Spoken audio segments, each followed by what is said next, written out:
Que a graça e a paz do Senhor Jesus Cristo esteja na sua vida, na sua casa, na sua família. Estamos começando mais um programa Tempo de um Novo Tempo, programa da Igreja Ceifa em Nova Friburgo. Eu sou o pastor Sérgio Paim e é um prazer para mim estar junto com você em mais essa oportunidade.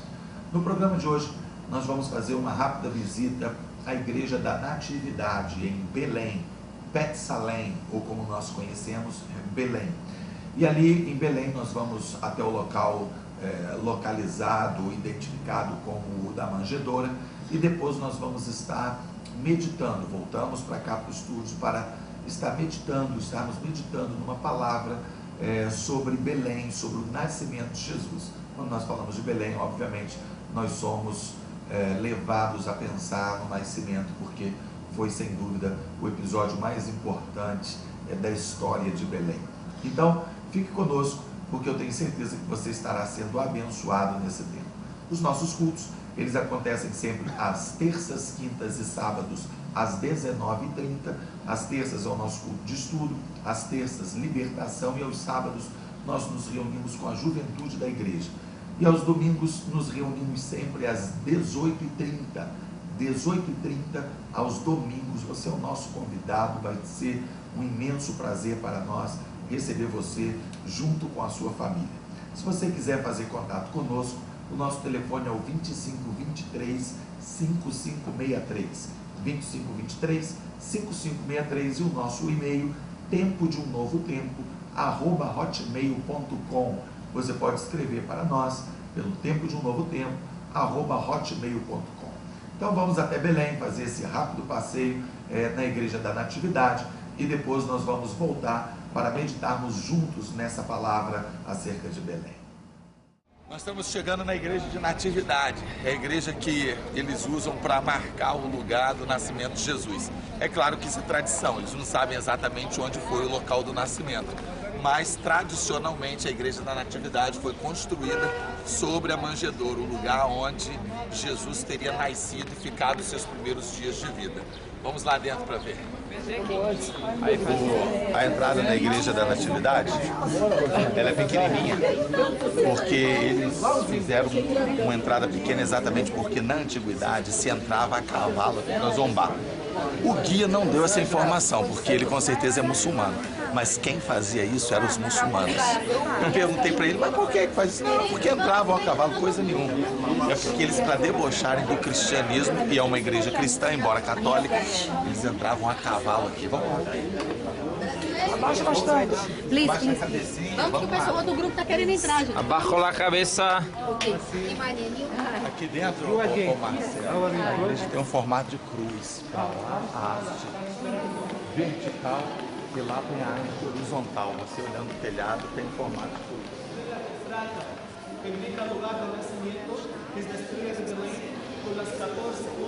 Aí a cruz no teto.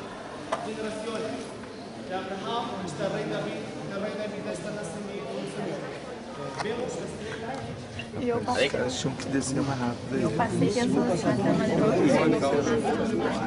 Foi numa cruz ali.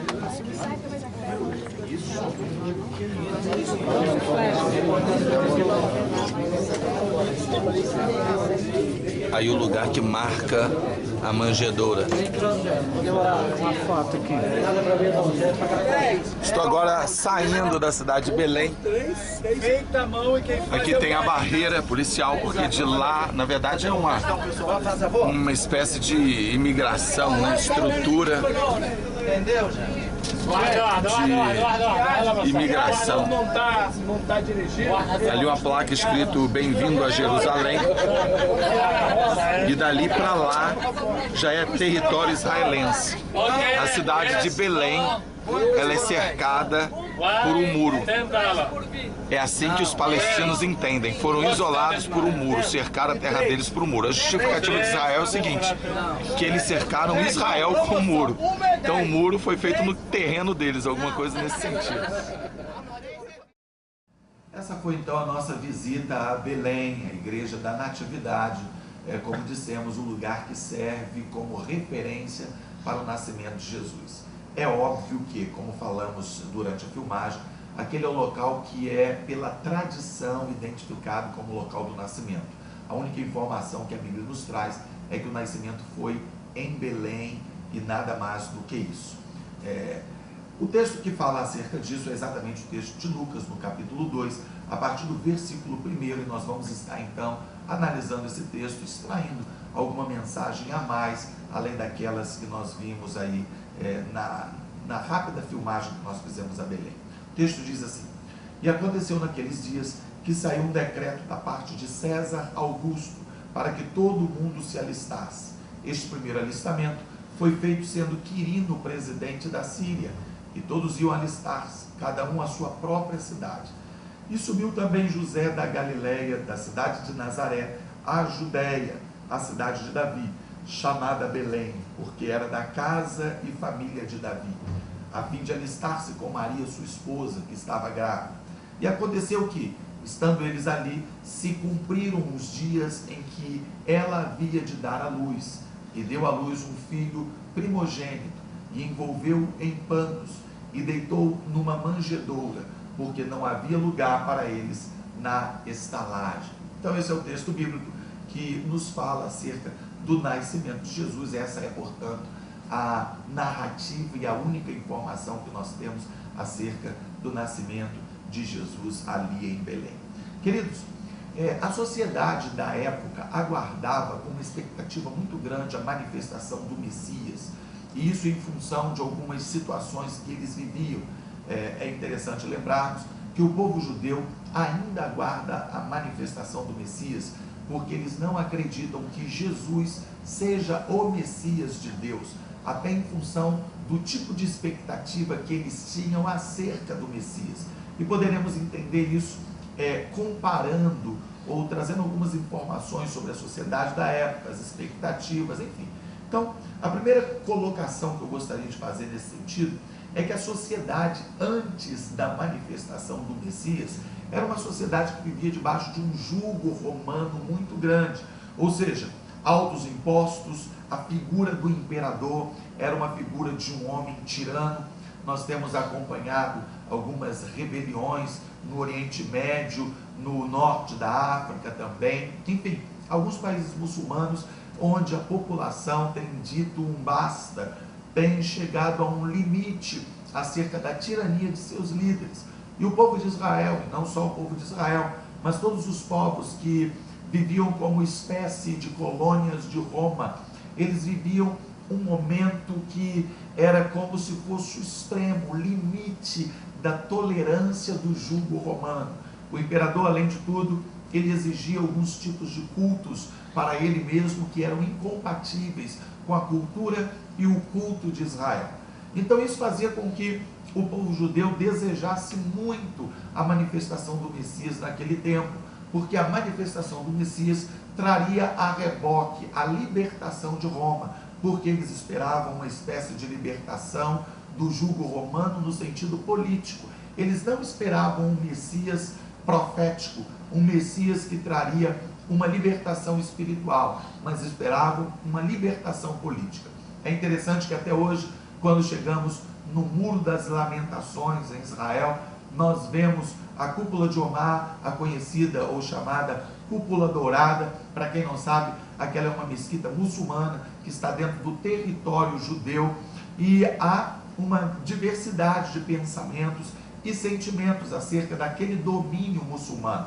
Na verdade, o domínio religioso daquele espaço é muçulmano, não o domínio político. Ali é território de Israel. A guarda lá dentro da chamada esplanada do templo é feita por soldados de Israel. Nós vamos ainda trazer em próximos programas algumas imagens daquele espaço, vamos até a Cúpula Dourada e trazer algumas informações sobre isso. Não é o tema do programa de hoje.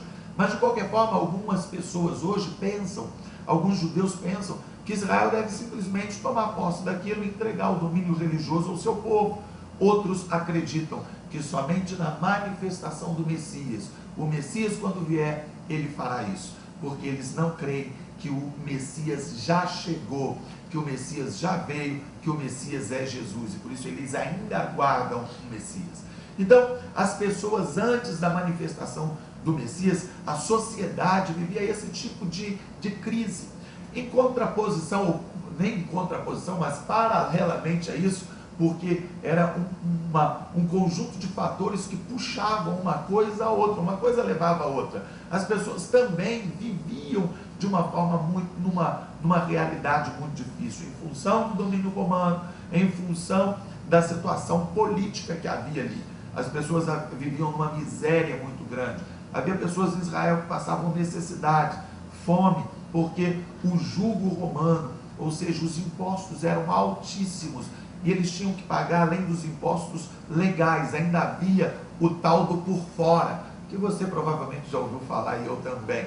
Naquela sociedade também havia isso. Alguns cobradores de impostos não eram justos, alguns cobradores de impostos eram desonestos e acabavam impondo para os hebreus um imposto além do que eles deveriam pagar.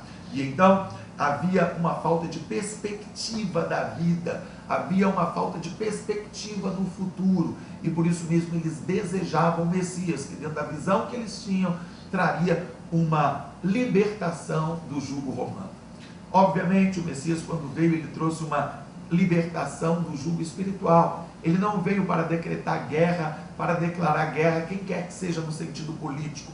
Ele veio trabalhar pela libertação total do ser humano. Essa libertação, é claro, incluía uma visão política, na pior das hipóteses, mas veio principalmente trazer uma libertação espiritual. Então, o contexto durante a manifestação do Messias era exatamente esse. E no início, quando Jesus nasceu, ele era para a maioria das pessoas mais uma criança. Nada mais do que isso, uma criança pobre que nasceu numa manjedoura. E, aliás, essa questão da pobreza de Jesus relacionada à manjedoura, isso é obviamente algo equivocado. Jesus não era tão pobre como alguns tentam nos levar a crer. Seu pai era carpinteiro, era uma boa profissão na época, e obviamente o fato de Jesus ter nascido numa manjedoura, a Bíblia é muito clara em relação a isso. Ele foi procurar, José e Maria foram procurar o hotel para se hospedarem. Obviamente eles tinham dinheiro para pagar o hotel, e eles não ficaram no hotel porque não havia vagas. O texto é claro em relação a isso. E eles foram então para uma espécie de um lugar, tipo uma espécie de porão, uma espécie de lugar que não fazia parte da hospedagem do hotel, não por falta de recursos, mas por falta de vagas. E ele